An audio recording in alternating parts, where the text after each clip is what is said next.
Takk fyrir Jóna og gaman að vera með ykkur öllum. Mig langar til þess að koma aðeins inn á hvernig orkuskiptin þurfa rafeldsneyti. Hvað er rafelsneyti og hvað erum við að tala um?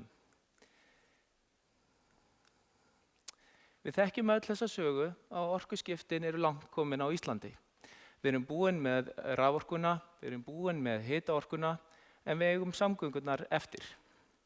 Hversu stórt verkefni eru samgöngurnar? Við ætlum aðeins að skoða það og hvað felst í að leysa þær. Við þekkjum að áhrifin af því að fara í hitann, þau hafa sparað okkur sirka það bil 100 milljarðar per ár í hitakostnað fyrir heimilin. Raforkukerfið okkar er undirstaða atvinnulífs sem er mjög samkeppnishæft í alþjóðlegum skilningi og þetta raforkuverð fyrir heimilin í mikilvægu hlutverki líka eins og komum við þar inn á. En hvað með samgöngurnar? Hvað erum við að eiga við? Þetta er það sem við erum að eiga við. 2018 það notaði Ísland sirka 1 milljón tonna af olíu sem síðan dróst aðeins saman í COVID og er síðan að rísa aftur upp. Þarna erum við stödd. Við erum að nota sirka 1 milljón tonn af olíu árlega til þess að knýja samgöngur. Þetta eru aðalega millilandaflugið, vegasamgöngur og svo eru þetta skipin, en að litlu leyti önnur vinnutæki og faratæki. Þetta allt þurfum við að setja yfir á græna orku og orkan sem þarf í það samsvarar sirka það bil allri raforkuvinnslu Íslands í dag. Það er orkugildið sem við þurfum að setja inn til þess að skipta út gráum samgöngum. Þannig að verkefnið er stórt. Og þetta er ekki eitthvað sem við leysum á einni nóttu. En við þurfum að gera þetta í áföngum og hérna ætla ég að tala um bæði myndina til skemmri tíma og síðan til lengri tíma. Ef við horfum aðeins á hvernig þetta skiptist í beina nýtingu raforku og rafelsneyti. Hérna er greining sem Samorka birti fyrir árinu og sýnir að í vegasamgöngum almenningsaðila í einkabílunum okkar að þá þurfum við hátt í 2 terafstundir á orku til þess að skipta út öllum bifreiðum fyrir rafvæddar bifreiðar. Síðan getum við notað raforkuna vonandi á þessum áratug í innanlandsflugið og einhver leyti eins og við erum þegar að sjá á ferjur og styttri skipasamgöngur. Í síðan stærri hliðinni, 14 terafstundir hérna, sjáum við að það eru sirka 8 sem fara í alþjóðaflugið, en það mun taka tíma. Við erum að horfa að alþjóðaflugið verið hugsanlega komið á rafelsneyti eftir kannski 10-20 ár. Við munum mjög líklega ekki ná því fyrir 2040. En við eigum góð tækifæri á að ná bæði vegasamgöngum, þessum eftirstanda, þyngri vegasamgöngur, og skipin okkar, ná þeim fyrir 2040 yfir á rafelsneyti. Og þá erum við að horfa á að þar sé cirka 6 terafstundir.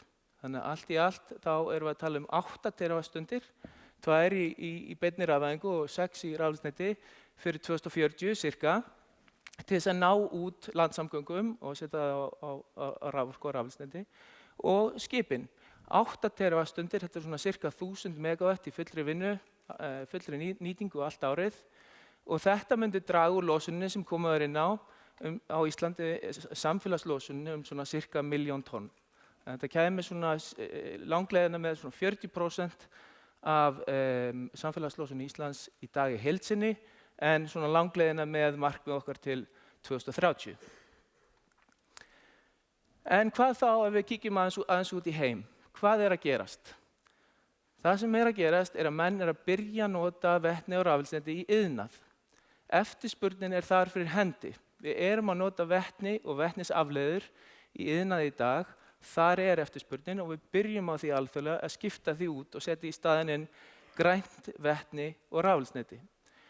Grænt vetni er framleitt með rafgreiningu og síðan blöndum við því við önnur efni til að búa til rafelsneyti eins og metanól og ammóníak. Og þetta vetni og vetnisafleiður er eitthvað sem við erum að nota í dag, en við getum gert það grænar og við byrjum í iðnaðinum. Talan sem er hérna, grátt vetni, er í dag notað cirka í umfanginu 100 milljón tonn aðeins minna af vetni árlega og til þess að skipta þessu út það svona cirka 5.000 teravattstundir, sem svona helmingur á allir raforkuvinnslu heimsins í dag. Þetta stórt verkefni alþjóðlega og það stórt verkefni framundan. En hvað þá með samgöngurnar? Samgöngueftirspurnin, samgöngutækin sem geta notað grænt vetni og rafeldsneyti, þær ekki komnar. Ekki ennþá, þær að verða til, en mun taka tíma að koma fram í einhverju skala. Og hérna sjáum við skalinn verður til 2030 á þessari mynd, en hann auðvitað þegar að verða til. Fyrirtæki eins og Maersk hafa pantað nokkur skip til að setja á metanól og við sjáum að bæði sjávarútvegsfyrirtæki og flutningsfyrirtæki að prófa sig áfram með þann eldsneytisgjafa. Ammoníaki aðeins lengra í, en þetta myndin alþjóðlega. En þá spurningin, hvað við að gera í þessu samhengi? Við höfum verið að greina með aðilum hvernig við getum fótað okkur í þessu samhengi og farið áfram veginn, tekið skref.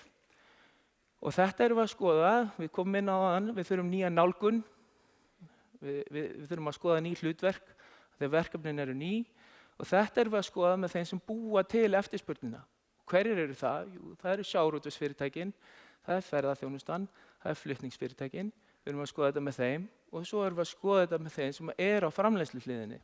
Og ef við ætlum að framleiða til dæmis metanól, þá þurfum við koldíoxíð.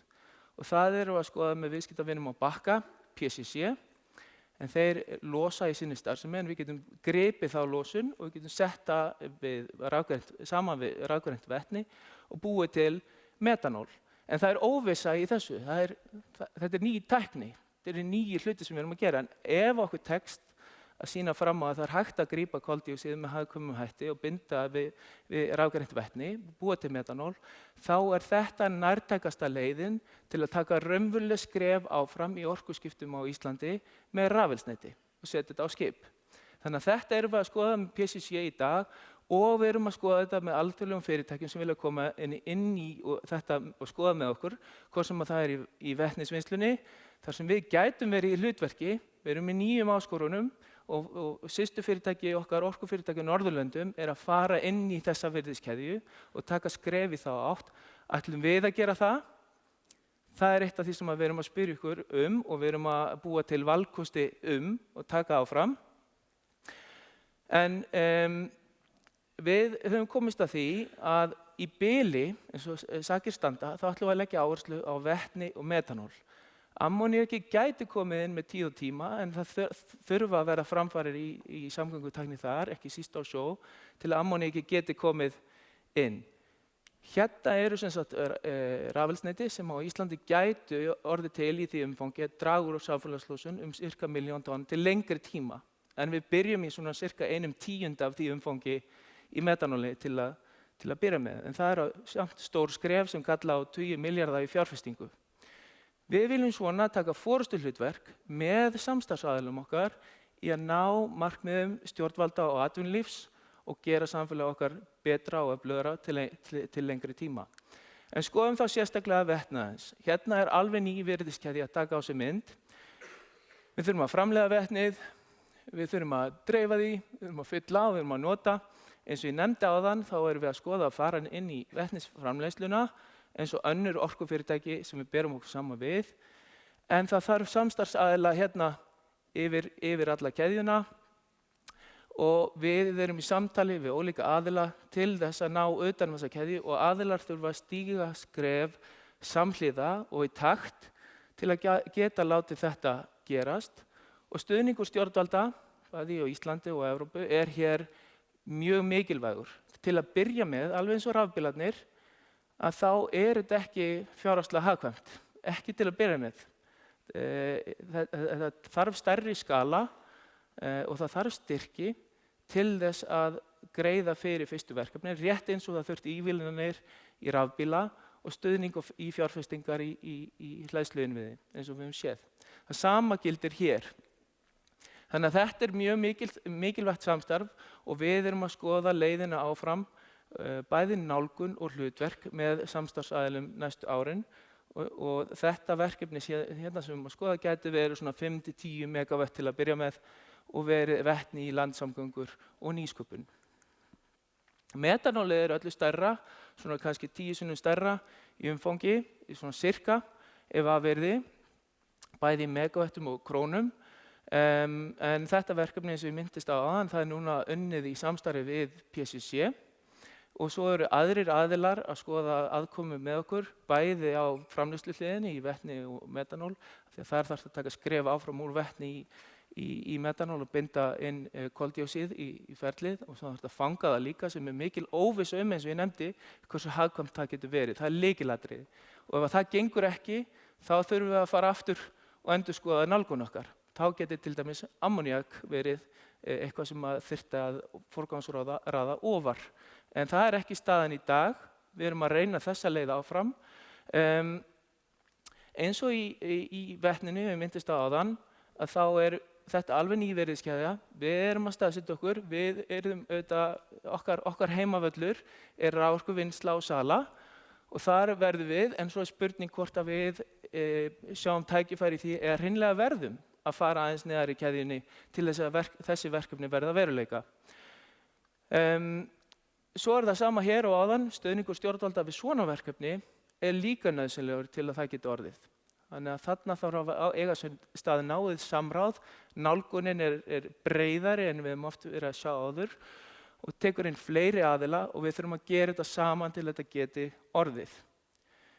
Aðrir möguleikar í rafelsneti í dag, eins og minntist á áðan, eru ekki í forgangi. Útflutningur rafelsnetis krefst mikillar raforku og það getur verið óvissa eftir því hvert efnið vetni eða rafelsneti af ólíku tagi, hvort að eigi samlegð með vegferð Íslands í bili í orkuskiptum í samgöngum.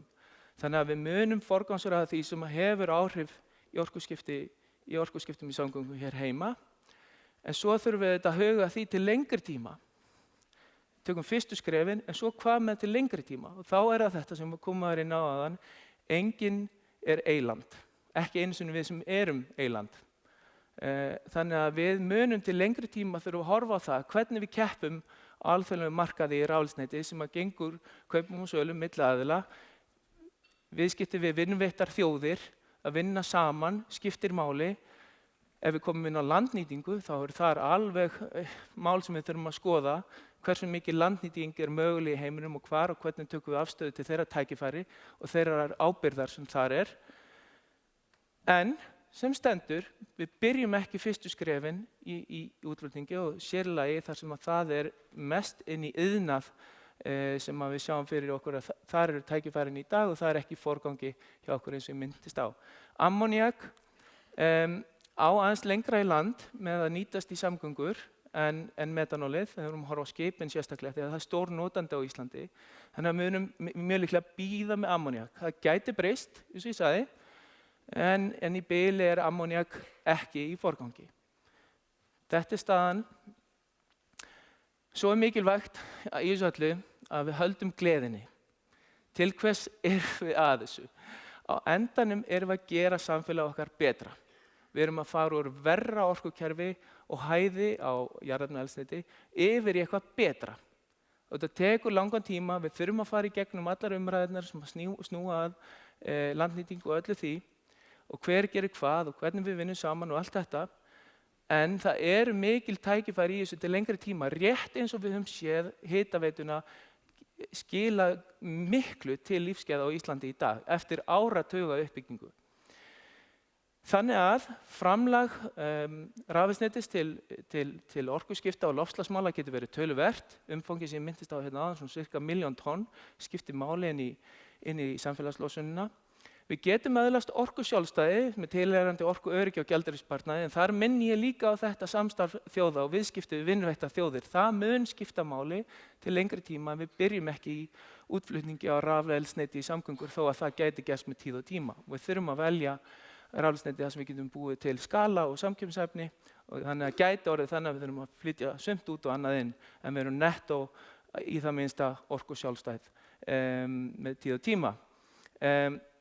En síðast en ekki síst að þá til lengri tíma að þá geta orkuskiptin, þau geta bætt lífsgæði okkar, umhverfi og samfélag og þess vegna viljum við halda áfram á þessari braut og með þessu vil ég þakka ykkur öllum fyrir góða áheyrn